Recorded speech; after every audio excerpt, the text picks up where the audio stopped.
मुझे पर्सनली ऐसा लगता है कि फरवरी से लेके जो मार्च तक का महीना है ना, ये 2 महीने एक गार्डनर के लिए सबसे ज़्यादा मेहनत वाले महीने हैं, क्योंकि इस टाइम पे आपके जो स्पेशली परमानेंट प्लांट्स हैं, आपसे पूरे आगे आने वाले 9 महीने यानी नवंबर के एंड तक के लिए ऐसी केयर चाहते हैं जिसमें कि वो बहुत अच्छे से फ्लावरिंग कर सकें। तो इस टाइम पे प्लांट्स की अगर पॉटिंग मिक्स की बात करूँ तो वो चेंज होती है, काफ़ी अच्छे से उसमें खाद वगैरह डाली जाती है। रूट बाउंड हुआ है तो उसको निकाला जाएगा, प्रूनिंग वगैरह सारे काम होते हैं। तो आज मैं आपसे बहुत सारे टिप्स ऐसे शेयर करने वाली हूँ कि जो आपके गार्डनिंग में बहुत काम आने वाले हैं। अगर आप नर्सरी से प्लांट को लेके आते हैं और आपके प्लांट्स खराब हो जाते हैं तो ये वीडियो भी आपके लिए ज़रूर यूज़फुल होने वाली है, तो वीडियो को एंड तक ज़रूर देखना।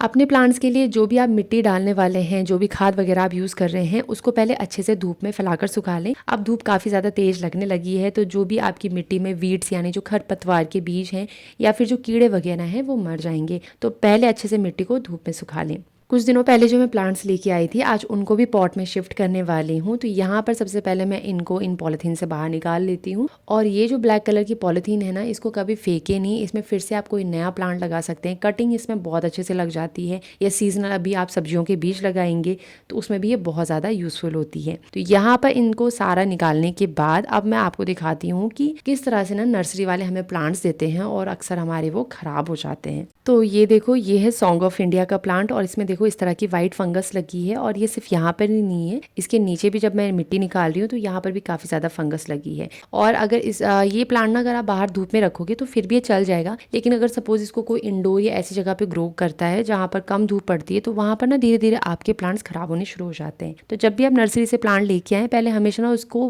उसकी जो पॉलिथीन है उससे निकाल कर ज़रूर चेक करें कि कहीं इसकी रूट्स पर फंगस तो नहीं है। अगर फंगस है तो उस मिट्टी को निकाल दें और फिर दूसरी मिट्टी में इस प्लांट को लगाएं। रेलिंग वाले जो पॉट्स होते हैं ना, उनमें ड्रेनेज के लिए बिल्कुल हम बॉटम पे होल कर देते हैं, लेकिन जब हम उसमें पानी डालते हैं ना तो कितनी बार क्या होता है कि आधा एक गिलास पानी सीधे बाहर आ जाता है। तो ऐसा ना करके अगर हम इनके होल्स को थोड़ा आधा या 1 इंच ऊपर करें तो इससे क्या फ़ायदा है कि जब हम इसमें पानी डालेंगे तो वो पानी ना प्रॉपर मिट्टी में अच्छे से मॉइस्चर को मेंटेन कर देता है, और अगर कभी एक्सेस हो भी गया तो वो इन होल से बाहर भी आ जाएगा। लेकिन जो आधा गिलास पानी हमने इसमें डालना होता है तो वो सारा का सारा इसमें अच्छे से मेंटेन हो जाता है, और आपकी जो प्लांट की रूट्स हैं उनको ऑक्सीजन भी प्रॉपर इन होल से मिलता रहता है।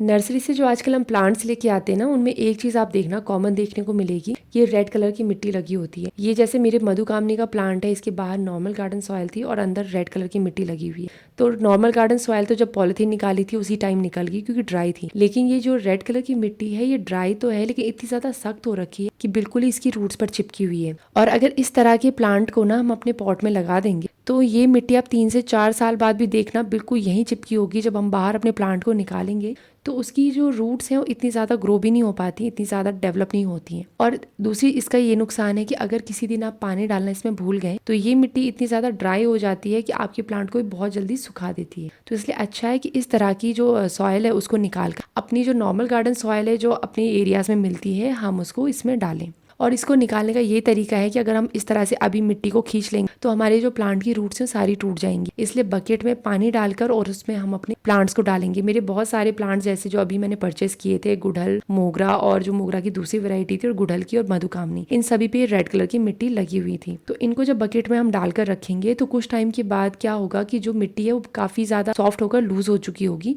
और अपने आप ही निकल जाएगी और हमारी जो प्लांट की रूट्स हैं बिल्कुल ओपन हो जाएंगी। तो अब इनको लगाएंगे अपने नॉर्मल गार्डन सॉइल में जिसमें हमने थोड़ी गोबर की खाद भी मिला रखी है। तो ये देखो, गुड़हल और जो मोगरा का प्लांट है उसकी रूट्स बिल्कुल अच्छे से ओपन हो गई है, रेड कलर की मिट्टी पूरी तरह से निकल गई है। तो अब इसको लगाते हैं नए पॉट में, नए पॉटिंग मिक्स के साथ। ऐसा देखकर आप सोच रहे होंगे कि अगर आपने अपने प्लांट के साथ ऐसा किया तो आपका प्लांट खराब हो जाएगा, तो बिल्कुल ऐसा नहीं होगा। बस 3 से 4 चीजों का आपने ध्यान रखना है, जैसे कि जब आप अपने प्लांट को पॉट में लगाएं तो थोड़ा गहराई में लगाएं। बिल्कुल ऊपर ऊपर लगाएंगे तो इसकी जो रूट्स हैं उस पर जो धूप है बहुत जल्दी पहुंच जाएगी और आपके प्लांट को सुखा देगी। दूसरी चीज, आपने इस टाइम पे बहुत अच्छे से वाटरिंग करनी है जिससे कि मॉइस्चर इसकी मिट्टी में ज्यादा दिनों तक बना रहे और उसकी रूट्स को ठंडा रखे जिससे कि आपका प्लांट खराब ना हो। तीसरी चीज, इसको कम से कम 3 से 4 दिनों के लिए ऐसी जगह पर रखें जहां पर इसको धूप ना लगे। और अगर आपके पास ऐसी जगह नहीं तो आप इसको ओपन स्पेस में रख सकते हैं, लेकिन इसको बाहर से फिर किसी चुन्नी या कपड़े से कवर करके रख दें जिससे कि इसको तेज धूप ना लगे और ये आपका प्लांट खराब ना हो। चौथी चीज, जब आप अपने इस प्लांट को 3 से 4 दिन बाद बाहर निकालो बिल्कुल बिना किसी सी चुन्नी कवर के। तो ऐसी जगह पर नहीं रखना जहाँ पर इसको दिन की तेज धूप लग रही हो, ऐसी जगह पर रखें और प्लांट्स के साथ जहाँ पर इसको सिर्फ मॉर्निंग की थोड़ी थोड़ी धूप लगे। इससे आपका प्लांट बिल्कुल भी ख़राब नहीं होगा। इसकी अपडेट भी मैं आपके साथ आगे शेयर करूँगी कि किस तरह से ये प्लांट ग्रो कर रहा है। ये मेरे करी पत्ता का प्लांट है और अगर आप इसकी लीव्स को ध्यान से देखो तो इस पे काले रंग के धब्बे पड़े हुए हैं। वैसे तो इनके और भी रीज़न हो सकते हैं, लेकिन यहाँ पर मैं इस प्लांट के साथ जो प्रॉब्लम हो रखी है वो शेयर कर रही हूँ। तो इसकी जो मिट्टी है ना वो हमेशा ही गीली रहती है। 3 से 4 दिन पहले इसको पानी दिया था और बिल्कुल भी नहीं सूखती है। तो एक आपके पत्तों का जलने का, जो आगे से जली हुई दिखती हैं या इस तरह से काले रंग के धब्बे जो दिखते हैं, उसका एक रीज़न ये भी हो सकता है। तो आज मैं इसकी सारी जो पुरानी लीव्स हैं उनको भी निकाल रही हूँ और साथ ही इसकी जो पुरानी मिट्टी है उसको निकाल कर इसमें नई मिट्टी और साथ ही गोबर की खाद डालकर इसको मिट्टी के गमले में लगाऊंगी। जब भी आपका प्लांट थोड़ा खराब होता हुआ दिखे आपको तो हमेशा कोशिश करें उसको मिट्टी के गमले में लगाएं। उसके ये फायदे हैं कि मिट्टी के गमले में क्या होते हैं, छोटे छोटे पोर्स होते हैं जो कि प्लांट की रूट्स की ऑक्सीजन के लिए बहुत ज़्यादा हेल्प करते हैं, जिससे प्लांट की जो रूट्स हैं प्रॉपर ऑक्सीजन ले पाती हैं। तो इसको लगाने के बाद अब जो इसकी नेक्स्ट अपडेट होगी वो मैं आपके साथ आगे जरूर शेयर करूंगी कि किस तरह से ये ग्रो कर रहा है। तो इस तरह से अगर आप अपने